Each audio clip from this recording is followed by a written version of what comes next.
सतनाम सत्साई। सिद्धार्थ गौतम की शैशव अवस्था का वर्णन इस एक पुस्तक है भगवान बुद्ध और उनका धम्म, बाबा साहेब डॉक्टर भीमराव अम्बेडकर जी द्वारा लिखित है। तो इसमें यानी से जो राजकुल का एक उद्देश्य होता है कि राजकुमार को क्षत्रियता का धर्म सीखना होता है, यानी शिकार करना होता है, यानी शिकार करने के लिए विभिन्न जानवरों को मारना होता है।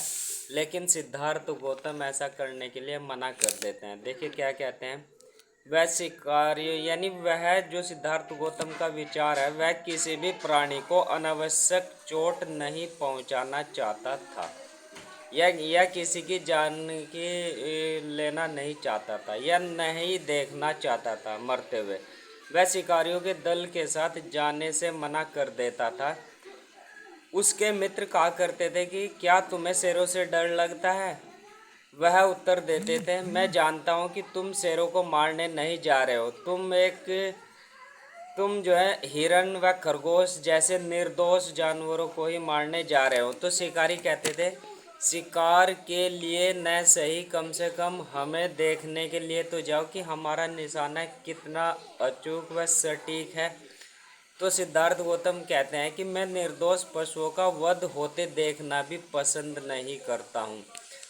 इस पर सिद्धार्थ की माता प्रजापति गौतमी बहुत चिंतित रहती थी, वह राजा शुद्धोधन भी बहुत चिंतित रहते थे। तो वह उसके साथ तर्क करते हुए कहती है, तुम भूल गए हो कि तुम एक क्षत्रिय हो और लड़ना तुम्हारा कर्तव्य है। युद्ध कौशल तो शिकार के माध्यम से ही सीखा जाता है, यानी शिकार के द्वारा ही युद्ध कौशल व निशाना लगाने की जो विधि है, शिक्षा है, वह शिकार करने के माध्यम से ही सीखी जाती है। क्योंकि शिकार करके ही तुम सीख सकते हो कि किस प्रकार से ठीक ठीक निशाना लगाया जा सकता है। योद्धा के लिए शिकार ही प्रशिक्षण भूमि है। लेकिन सिद्धार्थ गौतम बहुधा अपनी माता प्रजापति गौतमी से पूछा करते थे, लेकिन माँ, एक क्षत्रिय को क्यों लड़ना चाहिए? यानी क्षत्रियता का जो वहाँ लड़ने के लिए सिखाया जाता है, तो वे पूछते थे कि क्षत्रियता को या अन्य लोगों को क्यों लड़ना चाहिए।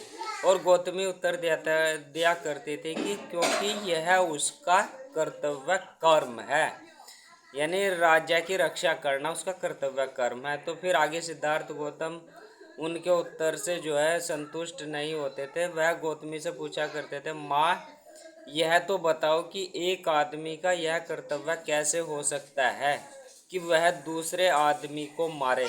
यानी एक आदमी का कर्तव्य यह कैसे हो सकता है कि वह दूसरे की जान को ही ले? गौतमी तर्क देती थी, यह मनोवृत्ति केवल सन्यासी व संत प्रवृत्ति के व्यक्ति की होती है, या उतारी पुरुष की होती है, एक संसारिक मनुष्य की नहीं होती है। लेकिन क्षत्रिय को तो अवश्य लड़ना चाहिए।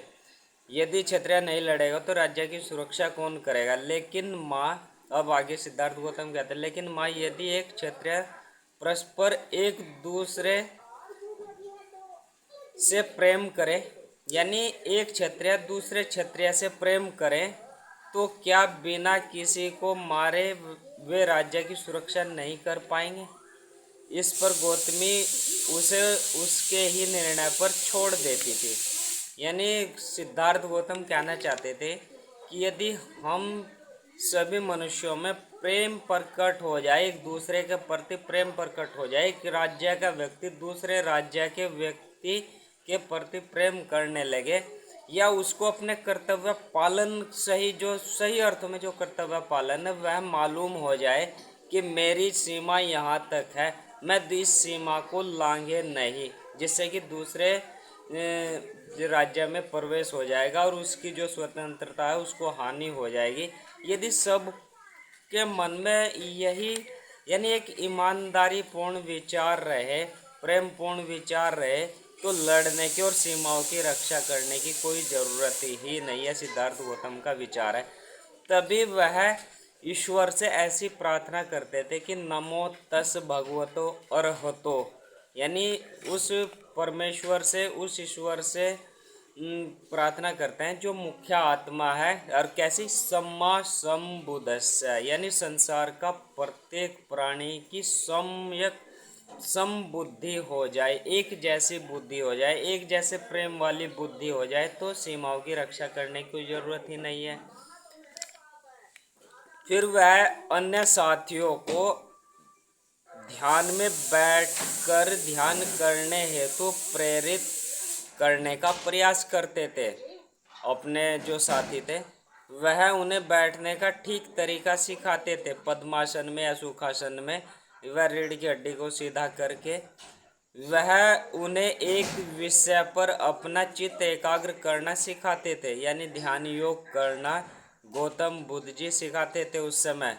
यानी जब उनकी माता कहती थी कि शिकार करना क्षत्रिय का कार्य है, लेकिन वह अपने उन मित्रों को ध्यान करना सिखाते थे, प्रेम करना सिखाते थे।